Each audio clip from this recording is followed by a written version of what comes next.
Hello friends, this is Manish from Fool's Den, and in this video we'll discuss some of the important articles from Sunday's The Hindu newspaper, and we'll discuss three important articles. The first article is related to Reserve Bank of India. Recently RBI has extended the borrowing times for banks under MSF. तो ये सारी चीज़ें we'll discuss in detail. The second article we're gonna discuss is regarding the dispute of China and other Asian countries over the maritime boundaries of South China Sea. तो इसमें भी ये second article that will discuss. And the third article we gonna discuss is the recent findings of corona virus. And the recent finding is the corona virus में trigger the type 1 diabetics in the patients. So these are the three articles we'll discuss. So let's proceed. The first article is RBI has extended the borrowing time. Earlier the borrowing time was 30th June of 2020, which recently due to corona outbreak it has been extended to September of 30. यानी ज़्यादा समय दे दिया गया banks को पैसे वापस करने के लिए, ज़्यादा समय प्रदान किए गए किसके द्वारा? आरबीआई के द्वारा. तो ये तो आपको फैक्ट याद रखना चाहिए कि RBI has recently extended the borrowing time from 30th June of 30th सितंबर. अब सबसे पहले ये बोरोइंग्स एमएसएफ के अंडर होती है. अब ये एमएसएफ क्या होता है और ये बोरोइंग्स का पूरा आपको एक्सप्लेन करने के लिए you should know the basics of banking. तो देखिए, वी नो वेरी वेल कि कमर्शियल बैंक्स का काम क्या होता है. Commercial bank accepts deposit. It may be in the form of saving account और करेंट अकाउंट. ठीक है, जब आप बैंक में खाता खुलवाते हो या तो आप सेविंग अकाउंट में खुलवाते हो, करेंट अकाउंट में भी खुलवा सकते हो, या फिर एफडी आप करवा सकते हैं, fix deposit. And now what bank does, bank converts this deposit into loans.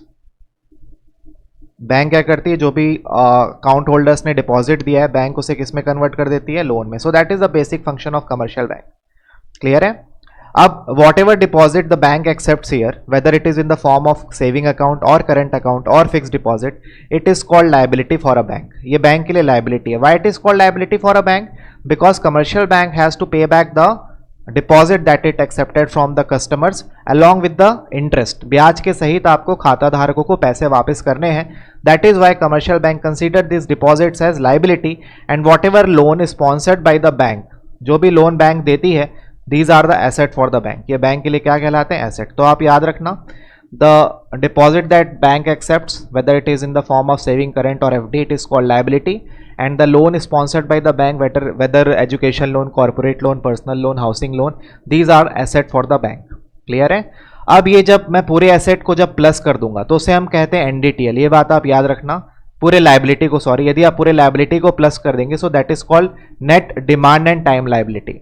जो भी पैसा बैंक्स के पास सेविंग और करंट अकाउंट में आता है, बैंक उसे डिमांड लाइबिलिटी कहती है. याद रखना, जो भी पैसा कमर्शियल बैंक्स को सेविंग और करंट अकाउंट में आएगा, बैंक उसे क्या कहती है? Demand liability. और जो भी पैसा बैंक के पास फिक्स डिपॉजिट के फॉर्म में आता है, बैंक उसे कहती है टर्म या फिर टाइम लायबिलिटी. क्या क्या कहा मैंने? टर्म और टाइम लायबिलिटी. देखो, कॉमन सेंस की बात है बेटा यहाँ पे, क्योंकि bank is liable to pay back the money on demand of the consumer. जैसे आपने यदि सेविंग और करंट अकाउंट खुलवाया तो आप जब चाहे तब आप पैसा डिमांड कर सकते हो, एटीएम के थ्रू विड्रॉ कर सकते हो. तो bank is liable to pay money to the customer on his demand और ऑन हर डिमांड. इसलिए इसे क्या कहा गया? Demand liability. Here bank is liable to pay money but not on the demand on completion of certain time period. Suppose मैंने 6 महीने की FD करा ली या मैंने 6 साल की एफडी करा ली, तो मुझे 6 महीने के बाद ही मैं पैसे निकाल सकता हूं. सो बैंक क्या बोलेगी? दो आई एम लायबल टू पे you the money that you have deposited, but not on your demand on completion of certain time period या फिर on completion of certain terms and condition. तो इसीलिए इसे क्या कहा गया? Time liability. और जब आप दोनों को प्लस कर देंगे तो आप फुल फॉर्म देख सकते हो, दोनों को आपने प्लस किया तो क्या कहा गया? Net demand and time liability. So basically NDTL is nothing but the total deposit that a commercial bank accepts. It may be in the form of demand deposit like saving account and current account, और it may be in the form of time liabilities like FD and RD. तो ये आपको इतना मैंने brief बता दिया. अब इसकी हम लोग डिटेलिंग समझते हैं कि इस एनडीटीएल का इतना इंपॉर्टेंस क्यों है.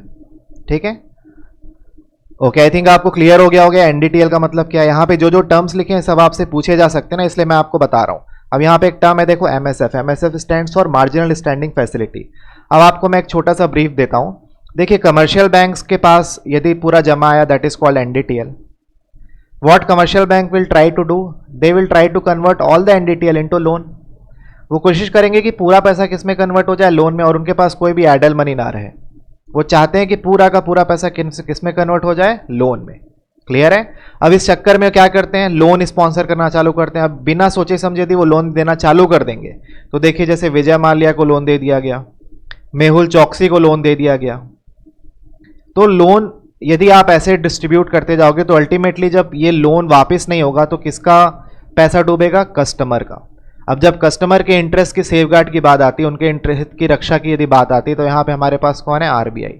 इसलिए आरबीआई ने निर्देश दिए हैं कमर्शियल बैंक्स को कि जो भी पैसा आपके पास आएगा, जो भी पैसा कमर्शियल बैंक के पास आता है, उसका कुछ हिस्सा आपको सीआरआर के फॉर्म में किसके पास जमा रखना है, आरबीआई के पास, और कुछ हिस्सा कमर्शियल बैंक को अपने पास सुरक्षित रखना है एसएलआर के फॉर्म में। ये पैसा वो लोन में नहीं घुमा सकते। तो याद रखना आरबीआई का निर्देश है, it is mandatory for every commercial bank to deposit some portion of their NDTL in with RBI, that is called CRR, and to also hold some of the portion of NDTL in the form of SLR, and this SLR cannot be converted into the loan। क्योंकि कल के दिन यदि मान लो loan का पैसा डूबता है तो कमर्शियल बैंक के पास SLR का पैसा भी है और कमर्शियल बैंक के पास CRR का पैसा भी है, जिससे वो खाता धारकों का पैसा, जिससे वो अकाउंट होल्डर का पैसा वापस कर सकती है। तो आप ये बात याद रखेंगे, SLR का मतलब होता है वो पैसा जो कमर्शियल बैंक खुद अपने पास रखती है लेकिन उसको लोन में कन्वर्ट नहीं कर सकती। आप इसको एक एग्जांपल के थ्रू समझ लो। सपोज कमर्शियल बैंक के पास 100 रुपये आए और आरबीआई ने बोला कि 100 में से 4 रुपये आप हमारे पास जमा करेंगे और 21 रुपये आप अपने पास रखेंगे। ये 4 रुपये को कहा गया सीआरआर। सीआरआर मतलब कैश रिजर्व रेशियो। ये किसके पास जमा हो गया, आरबीआई के पास। और ये 21 रुपये किसके पास जमा हो गया, कमर्शियल बैंक अपने पास खुद रखेगी बट उसे लोन में सर्कुलेट नहीं कर सकती। तो ये 21 रुपये क्या कहलाएगा, एसएलआर। एसएलआर का फुल फॉर्म पूछा जा सकता है आपके पेपर में। So that is called statutory liquidity ratio. Clear है। अब बचा कितना, 21 और 4 कितना हो गया, 25, यानी 25 रुपये आपने सुरक्षित रख लिए, बचा हुआ 75 आप लोन में घुमा सकते हैं। क्लियर है। तो एनडीटीएल यहाँ पे हो गया आपका 100 रुपीज़ और लोन हो गया आपका 75, और जो आपके सिक्योरिटी डिपॉजिट्स हैं it is in the form of CRR, that is ₹4, and another security deposit is SLR which is ₹25, sorry which is ₹21। तो टोटल सिक्योरिटी कितना हो गया, 25। तो याद रखना एसएलआर वह पैसा होता है जो कमर्शियल बैंक लोन में नहीं घुमा सकती। It is mandatory for every commercial bank to keep certain portion of NDTL with itself. और इसके पीछे का कारण क्या है, what is the reason why RBI mandate such things for commercial banks, because RBI wants to safeguard the interest of depositors. कल के दिन यदि लोन एनपीए में कन्वर्ट होता है, loan non performing asset convert होता है, लोन की वापसी नहीं हो पाती है, तो ऐसी परिस्थिति में इन सच सिचुएशन ये जो एसएलआर का पैसा और सीआरआर का पैसा ही यूज में आता है। तो आई थिंक आपको समझ में आ गया। अब देखिए, अब आप इसको आर्टिकल को पढ़ेंगे तो आपको अच्छे से क्लियरिटी आ जाएगी। RBI as a temporary measure had increase the borrowing limit. हाँ, तो यहां पे देखो क्या लिखा गया है। अब यहां पे एक और वर्ड क्या यूज हुआ, एमएसएफ। तो अभी तक हमने सीखा कि एनडीटीएल क्या होता है, यहां पे मैं एक बार ब्रीफ में लिख देता हूं। अभी तक हमने सीखा कि एनडीटीएल क्या होता है, फिर हमने सीखा एसएलआर क्या होता है। ये देखो ये एनडीटीएल हमने सीखा क्या होता है, फिर हमने सीखा एसएलआर क्या होता है, यहां पे मैंने एसएलआर बता दिया। अब एक अगला टर्म होता है एमएसएफ। ठीक है, अब ध्यान दीजिए।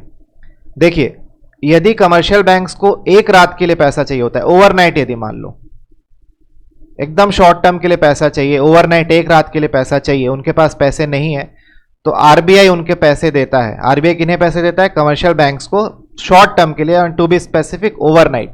तो इस ओवरनाइट लेंडिंग को कहा जाता है एमएसएफ। एमएसएफ मतलब होता है marginal standing facility. Marginal standing facility is nothing but when RBI gives money या RBI lends money to commercial bank overnight, यानी एक रात के अंदर, एक दो दिन के अंदर आपको पूरे पैसे किसे वापस करने पड़ेंगे, आरबीआई को। अब आप यहां पे देख सकते हो, RBI as a temporary measure has increase the borrowing limit of scheduled commercial bank under MSF. तो पहले इसकी जो लिमिट थी दैट वाज 2% ऑफ एनडीटीएल, यानी यदि आपके पास एनडीटीएल 100 रुपये आया, कुल जमा 100 रुपये आया, तो आप 2 रुपये एमएसएफ के अंदर ले सकते थे। ये पहले की कंडीशन थी, लेकिन कोरोना आउटब्रेक के कारण बैंकों के पास लिक्विडिटी की कमी है। There has been a liquidity crunch in banking scenario, in banking sector, इसीलिए इसका लिमिट बढ़ा के 3% कर दिया गया। यानी यदि आपके पास अभी कुल जमा 100 रुपये आता है तो आप 3 रुपये कहां से उधार ले सकते हैं, आरबीआई से। तो याद रखना एमएसएफ का जो लिमिट है वो बढ़ा दिया गया है। It has been increase from 2% to 3% of what, of NDTL, of NDTL. और ऐसा क्यों किया गया, to increase the liquidity with commercial bank. Commercial bank के पास ज्यादा तरलता है, ज्यादा पैसे आए, इसीलिए ये प्रावधान लाया गया, इसीलिए प्रोविजन लाया गया बाय आरबीआई। अब आप अगला पॉइंट देखिए, अंडर एमएसएफ, एमएसएफ का full form marginal standing facility, bank can borrow overnight funds at their description by dipping into SLR ratio. अब देखो एसएलआर रेशियो में मैंने आपको बताया था, एसएलआर मतलब वह पैसा जो बैंक अपने पास रखती है उसे लोन में नहीं दे सकती, तो बैंक इसमें से पैसा कुछ कैश के फॉर्म में रखती है, कुछ पैसा बैंक यहाँ पे गोल्ड के फॉर्म में रखती है और कुछ पैसा बैंक यहाँ पे गवर्नमेंट सिक्योरिटीज के फॉर्म में रखती है। अब यदि मान लो बैंकों के पास 20 रुपए की गवर्नमेंट सिक्योरिटी है, तो आरबीआई ने ये आपको आदेश दिया है कि आप एमएसएफ के अंदर जब आप पैसा लेते हैं तो यहाँ पे एसएलआर के अंदर जो आपके पास कोटा है, 20 रुपए का जो कोटा है, गवर्नमेंट सिक्योरिटी है 20 रुपए की, ये आप किसके पास जमा कर दीजिए, रिजर्व बैंक ऑफ इंडिया के पास, और रिजर्व बैंक ऑफ इंडिया आपको इसके अगेंस्ट में क्या दे देगी, पैसे दे देगी।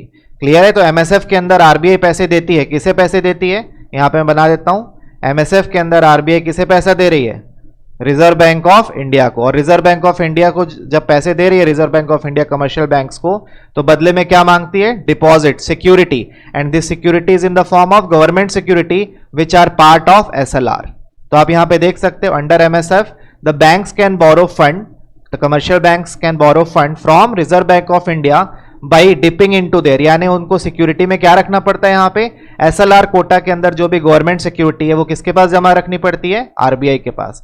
तो आप एमएसएफ की डेफिनेशन एक बार सुन ले ध्यान से, MSF is a short term lending और to be specific overnight lending under which RBI gives money to commercial bank for very short term and it accepts government security as collateral deposit. क्योंकि जब आप किसी को पैसा दे रहे हो तो बदले में कुछ आप सिक्योरिटी भी मांगोगे, तो आरबीआई कौन सी सिक्योरिटी एक्सेप्ट करती है, वो गवर्नमेंट सिक्योरिटी जो किसके अंदर है, जो किसके अंदर है, एसएलआर कोटा के अंदर। एसएलआर कोटा का पैसा कैश में भी रखा जा सकता है, गोल्ड में भी रखती है और गवर्नमेंट सिक्योरिटीज के फॉर्म में भी रखती है। तो यहाँ की गवर्नमेंट सिक्योरिटी कमर्शियल बैंक जमा करती है आरबीआई के पास, और आरबीआई इसके बदले में उन्हें लिक्विडिटी या पैसे प्रदान करती है। अब आप देख सकते हो ये जो ओवरनाइट लेंडिंग है इसके टर्म्स नॉर्म्स को बढ़ा दिया गया है। अब यदि आपने एमएसएफ के अंदर पैसा लिया है तो आपके पास छूट दे दी गई है कि आप 30 सितंबर तक वो पैसा वापस करिए। इसके पीछे का एक ही कारण है, क्योंकि कमर्शियल बैंक्स के पास अभी पैसे नहीं है आरबीआई को देने के लिए, इसीलिए आरबीआई ने रिलैक्सेशन लाया है। आरबीआई से और भी कई रिलैक्सेशन इंट्रोड्यूस किया, जैसे आपने सुना होगा लोन मोरेटोरियम। लोन मोरेटोरियम के बारे में भी मैंने आपको बताया था, कुछ समय की छूट दे दी गई है, जो जिन्होंने भी लोन लिया था आपको ईएमआई पटाने की जरूरत नहीं है फॉर सर्टेन टाइम्स। ठीक है, तो ये पहला आर्टिकल है, इसमें हमने बहुत इंपॉर्टेंट न्यूज कवर किया है। सबसे पहले आपने सीखा एनडीटीएल क्या होता है, फिर आपने सीखा एसएलआर क्या होता है, फिर आपने सीखा एमएसएफ क्या होता है, और अब आप न्यूज को एक कॉम्प्रिहेंसिव तरीके से समझ सकते हैं कि RBI has extended the borrowing facility under MSF till September 30, यानी सितंबर 30 तक आप एमएसएफ से जो पैसा लिए हैं उसे वापस कर सकते हैं, उसके समय को बढ़ा दिया गया है। Why it has been done, to introduce the liquidity, बैंकों को तरलता प्रदान करने के लिए। चलिए okay, so that is the first article. Let's proceed to the second article and it is also a very important article. The article is related to South China Sea disputes between China and Asian countries. तो सबसे पहले आपको समझ में आना चाहिए कि south China सी क्या है और एशियन कंट्रीज क्या है। तो एक बार वर्ल्ड मैप में यदि मैं साउथ एशियन कंट्रीज की बात करूं तो ये देखो, ये जो आपको यहाँ पे वाटर बॉडी दिखेगी ना, साउथ एशियन कंट्रीज है। यहाँ पे ये जो वाटर बॉडी है, this water body is called South China Sea, इस पूरे को हम साउथ चाइना सी कहते हैं। अब देखिए इसकी जो coast line it is being shared by China, it is being shared by Vietnam, it is being shared by Malaysia, Brunei, फिर फिलीपींस और Taiwan. So this country I mean many country share the coast line borders with या maritime borders with South China Sea. ठीक है, अब south China सी के साथ border share करती है। अभी यहाँ पे एक कंट्री है चाइना, सो चाइना क्लेम्स ये जो वाटर बॉडी है ना, पूरी वाटर बॉडी चाइना अपना क्लेम करती है। So China self acclaimed hegemony, it claims itself acclaimed hegemony over South China Sea. अब बट ऑब्वियस है बाकी कंट्रीज को दिक्कत होगी, तो इन बाकी कंट्रीज ने एक कोलैबोरेशन बनाया जिसे हम एशियन कहते हैं। तो सबसे पहले आप एशियन कंट्रीज को यदि आप यहाँ पे देखते हैं तो ये सब एशियन कंट्रीज है। याद रखिएगा एशियन कंट्रीज में चाइना नहीं है। तो एशियन कंट्रीज ने कोलैबोरेशन बनाया और ये एशियन कंट्रीज बोलती हैं कि चाइना, आप देख सकते हो मैक्सिमम एशियन कंट्रीज का जो कोस्ट लाइन है वो साउथ चाइना सी से शेयर होता है। तो यदि चाइना कवर करती है, क्या कवर करती है, मैरी टाइम को वो कैप्चर करती है, तो बेसिकली हर एक एशियन कंट्रीज को दिक्कत होगी। क्लियर है? तो एशियन कंट्रीज का पहले आपको एक फुल फॉर्म पता होना चाहिए, उसका मतलब क्या होता है, उसे बनाया क्यों गया था। तो एशियन कंट्रीज का मतलब होता है association of South East Asian Nations, association of South East Asian Nations. So it is a socio-cultural economic collaboration of Asian countries, of 10 countries which are located in Southeast Asian continent. और ये आपस में trade करते हैं, आपस में cultural programmes करते हैं, आपस में कल्चरल एक्सचेंज प्रोग्राम्स करते हैं, इकोनॉमिक कोलैबोरेशंस करते हैं, और ये एकजुट होकर के अपना स्टैंड लेते हैं. तो इन्होंने एक स्टैंड लिया है कि जो भी वाटर बॉडी शेयर होती है किसके साथ, चाइना के साथ. किसकी water body, South China Sea की जो भी वाटर बॉडी शेयर होती है, it should be according to certain rules and regulations. वो rules and regulations are to be defined, has already been defined under 1982 United Nation Convention on law of the sea. तो इनका कहना है कि आप जो यूनाइटेड नेशन 1982 में sign हुआ था उसका पालन करके ही हमें ये शेयर करना चाहिए. ये एशियन कंट्रीज बोलती हैं. लेकिन चाइना की तो आदत है, चाइना इंडिया के बॉर्डर में भी क्लेम कर रहा है. एलएसी में आपको पता होगा झड़प हो रखी है आर्मीज के बीच, तो चाइना यहाँ पे भी वही कांड कर रही है. ये पूरे वाटर बॉडी को अपना क्लेम करना चाहती है. आप देख सकते हैं पूरे वाटर बॉडी को जब अपना क्लेम करेंगी तो हर कंट्री को दिक्कत है. भाई फिलीपींस भी चाहेगी शेयर करना, वियतनाम भी चाहेगी शेयर करना, मलेशिया भी चाहेगी. आपके अकेले की हेजेमनी थोड़ी है इस एरिया पे. तो ये पूरा आर्टिकल इसके रिगार्डिंग. अच्छा, यहाँ पे कुछ इंपॉर्टेंट न्यूज आपको पता होना चाहिए, कुछ इंपॉर्टेंट इन्फॉर्मेशन. सबसे पहले एशियन कंट्रीज में कौन कौन सी कंट्रीज हैं, ये कई बार परीक्षा में, एग्जाम्स में, कॉम्पिटिटिव एग्जाम्स में पूछा जाता है. तो आपको सबसे पहले तो ये पता होना चाहिए कि एशियन कंट्रीज में कौन कौन सी कंट्रीज आती हैं. तो चलिए एक बार मैं आपको ब्रीफ में बता देता हूँ एशिया में कौन कौन सी कंट्रीज आती हैं. निमोनिक्स के साथ बताता हूँ, तो आप ऐसे याद रख सकते हो. देखो,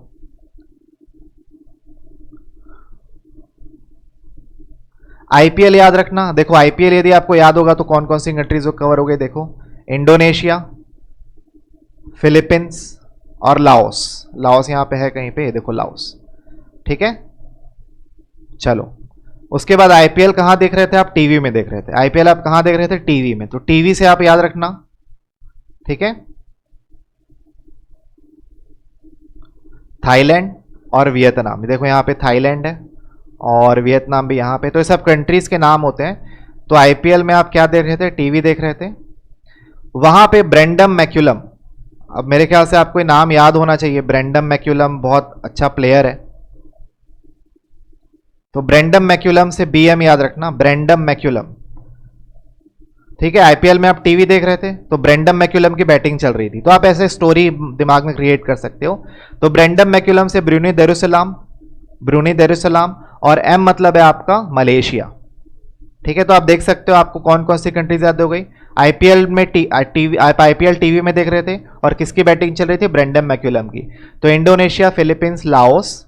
टी मतलब आपको पता है थाईलैंड. वी मतलब आप जानते हैं Vietnam. B stands for Brunei Darussalam, और एम फॉर मलेशिया. क्लियर है. चलिए, एम फॉर मलेशिया और एम फॉर म्यांमार भी होता है. एम फॉर आप याद रखना म्यांमार भी होता है. अब कौन सी कंट्री छूट गई, तो यहां पे सिंगापुर छूटी है. ठीक है, तो आप ऐसा याद रख सकते हो कि एक ऐसा आपको एक्स्ट्रा याद करना पड़ेगा, सिंगापुर. तो आपको पूरी कंट्रीज याद हो जाएंगी. ठीक है, यहां पे ऐसा याद रख सकते हो ब्रेंडम मैक्यूलम सेंसेशनल बैटिंग कर रहा था. तो एस मतलब सेंसेशनल आपको याद रहेगा. तो ऐसे स्टैंड्स फॉर सिंगापुर. ठीक है, ओके. और मैक्यूलम से, एमसी से याद रखना आप कंबोडिया. तो आईपीएल में क्या चल रहा था, आईपीएल आप टीवी में देख रहे थे और ब्रेंडम मैक्यूलम की सेंसेशनल बैटिंग चल रही थी. So Indonesia, Philippines, Laos, Thailand, Vietnam, Brunei Darussalam, Malaysia, Cambodia, Singapore. तो ये जो कंट्रीज है 10 कंट्रीज नेशन है, इसको मिलाकर के ग्रुपिंग बनाई गई. उस ग्रुपिंग का नाम क्या है, एशियन. चलिए अब इस आर्टिकल को समझते हैं. तो देखिए, South East Asian leaders said a 1982 United Nation treaty should be the basis of governing this South China Sea. ठीक है, and it is against the और ये जो व्यू पॉइंट है ये क्यों क्रिएट किया गया, so to oppose the China's claim to virtually the entire disputed water on historical grounds. तो चाइना हिस्टोरिकल ग्राउंड्स पे पूरे साउथ चाइना सी पे अपना क्लेम करती है. तो उसके इस पॉइंट ऑफ व्यू को, इसको एक रिमार्क को अपोज करने के लिए एशियन कंट्रीज ने क्या इंट्रोड्यूस किया कि भाई आपको क्या फॉलो करना चाहिए, 1982 की यूनाइटेड नेशन ट्रीटी. अब उस ट्रीटी का नाम आपसे पूछा जा सकता है, बहुत इंपॉर्टेंट है, UNCLOS उस ट्रीटी का नाम था. It stands for United Nation Convention for the law of the sea. Convention for law of the sea, और इसे पैरेलेंस, कॉमन पैरेलेंस में लॉ ऑफ द सी भी कहा जाता है। तो आप याद रखिएगा 1982 में ये साइन हुआ था between all the sharing countries, all the coast line sharing countries of South East Asian, South China Sea. तो उसको, उस कन्वेंशन को फॉलो करने की बात की गई है, ठीक है। और ये कन्वेंशन क्या बोलता है? So it convention is the basis for determining maritime entitles, sovereign rights, jurisdiction and legitimate interest over the maritime zones. और maritime zone to be specific किसकी बात हो रही है? साउथ चाइना सी की बात हो रही है। आई थिंक ये आपको समझ में आ गया।